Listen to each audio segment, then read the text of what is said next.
Buenas noches. Dice la palabra de Dios en el libro de Números capítulo 17.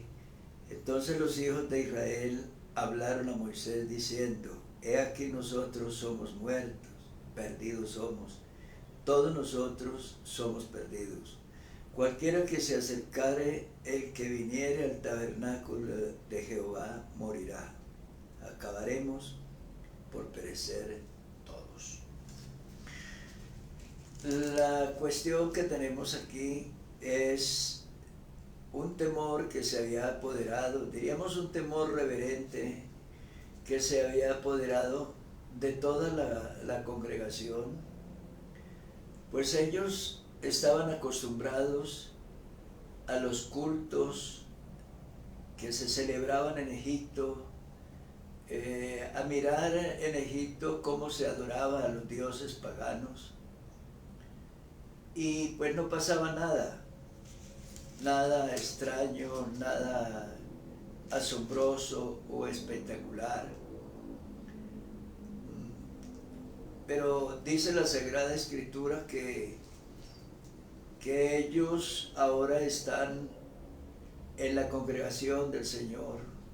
Dios ahora está con ellos a través de un tabernáculo santo, donde Dios prometió estar con ellos, estar con el pueblo y acompañarlos en esta travesía hasta llegar a la tierra prometida.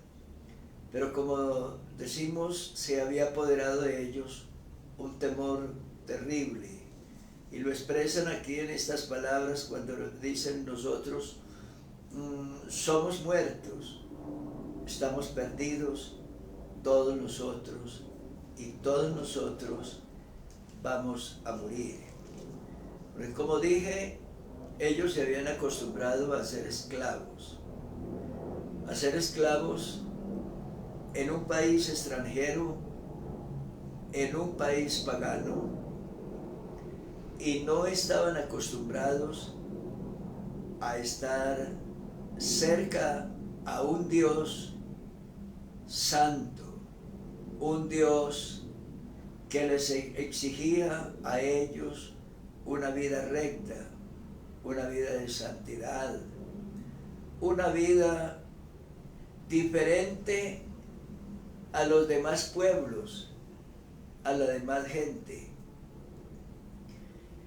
Hay una pregunta que la plantea un salmo, dice que es un salmo de David, y él dice: Jehová, ¿quién habitará en tu tabernáculo? ¿Quién morará en tu monte santo? Es una pregunta.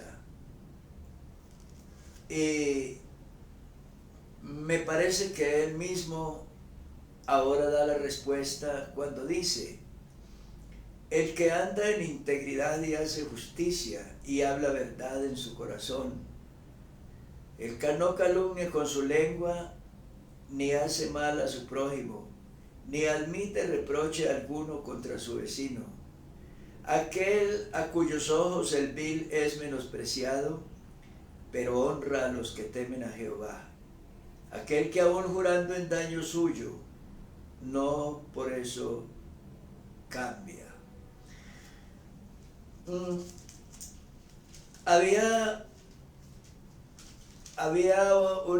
una situación que se dio cuando Dios estaba llamando a Moisés para liberar al pueblo. Moisés, platicando con Dios, quiso impedir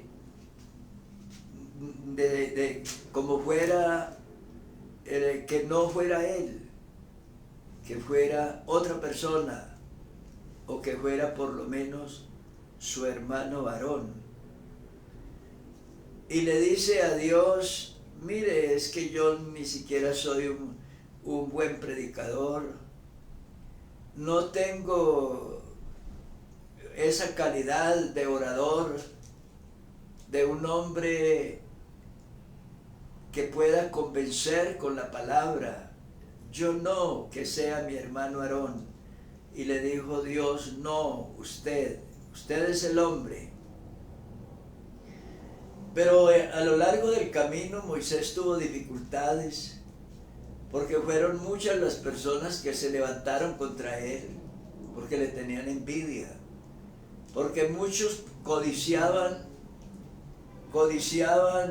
diríamos, la posición de Moisés y querían para sí, para ellos, ese lugar, diríamos, esa posición honrosa.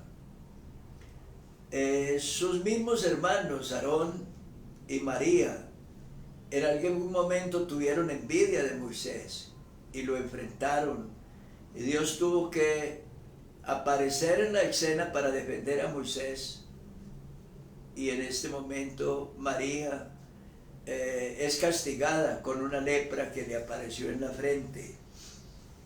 Entonces los judíos ahora, los israelitas están diciendo no, vivir al lado o al pie o cerca de un Dios tan santo es algo terrible. Nosotros no estamos preparados para vivir cerca de ese Dios santo, ese Dios que exige santidad, pureza, que exige justicia, que exige lealtad, fidelidad, obediencia, perseverancia. Nosotros no estamos preparados. Somos hombres con tendencias, con inclinaciones malas. Somos hombres acostumbrados a una vida mediocre, a una vida mala. Pero vivir cerca de Dios, de ese Dios exigente y santo, no, nos vamos a morir, estamos sentenciados a morir.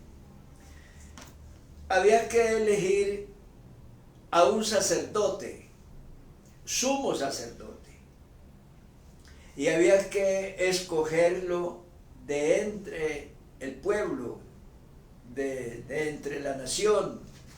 De allí había que sacar a ese hombre. Pero se iba a presentar la dificultad si lo nombraban a dedo, pues eso iba a levantar toda clase de envidias y de murmuraciones. Nadie pudiera quedar ileso de no quedar envuelto en un torbellino de murmuraciones. Entonces Dios tomó el caso en sus manos como suyo y lo hizo de la siguiente manera.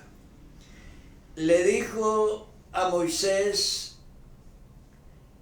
y le dijo a los príncipes del pueblo, o sea, a los príncipes representantes de cada tribu, 12 tribus. Cada tribu tenía un príncipe que las lideraba, que las regía. Y entonces le dijo, mire, traigan 12 varas. Cada uno trae una vara y escriba su nombre y la casa o la familia a la cual pertenece. Y esa vara, tomó Moisés las varas y las metió, las puso en el tabernáculo de reunión, dice la Biblia, delante del testimonio, en el lugar donde Dios se manifestaba al pueblo. Allí la dejaron ese día y asombrosamente al otro día, cuando fue Moisés, dice la Biblia que al siguiente día vino Moisés al tabernáculo del testimonio, y aquí que la vara de Aarón de la casa de Leví, escucha esto, había reverdecido y echado flores y arrojado renuevos y producido almendras. Dios había dado el veredicto, Dios había dado el testimonio, Dios había señalado al hombre que debía ministrar en el altar y que debía ser el sumo sacerdote. No había manera alguna de murmurar, de criticar, de señalar, de juzgar, de enfrentar a nadie. No había lugar para murmuración. Dios había tomado el asunto en sus divinas manos. Quiero decirles que todos los años nosotros, el pueblo de Dios acostumbra a elegir a las personas para los comités que van a trabajar en la iglesia, no solamente en lo nacional, sino a nivel regional, a nivel distrital, pero también en la iglesia a nivel local. Hay unos mecanismos, esos mecanismos están establecidos en la palabra de Dios, pero también están en el reglamento interno de nuestra organización. Se debe tener en cuenta a la hora de hacer los nombramientos y las elecciones, donde no debe haber lugar para la politiquería o para que se hagan cosas al estilo del mundo, en la forma como el mundo elige y como el mundo hace las cosas. No, se tienen en cuenta la palabra de Dios y el reglamento interno de la organización. Y eso juega a nivel nacional, a nivel regional, distrital, pero también en el nivel local. Necesitamos que Dios nos guíe a la hora de hacer esos nombramientos y de hacerlo de la manera más santa, más pulcra, más ordenada y decente, sin amiguismos, sin compañerismos de alguna cosa, sin inclinaciones o tendencias personales o familiares, sino solamente llevados por el respeto a Dios, por el temor a Dios, por la obediencia a su bendita palabra y por el deseo profundo de servir a Dios, como le dijo David a Salomón: y tú, Salomón, hijo mío, reconoce al Dios de tu Padre y sírvele con corazón perfecto y con ánimo voluntario, porque Jehová el Señor conoce los pensamientos de todos y entiende todo intento de los pensamientos. Si tú le buscares, lo hallarás, mas si lo dejares, Él también te desechará para siempre. Lo invito a que le sirva a Dios, pero a que le sirva de una manera sana, santa y decente, y recuerde que estamos frente a un Dios inmensamente santo, justo y puro. Dios te bendiga.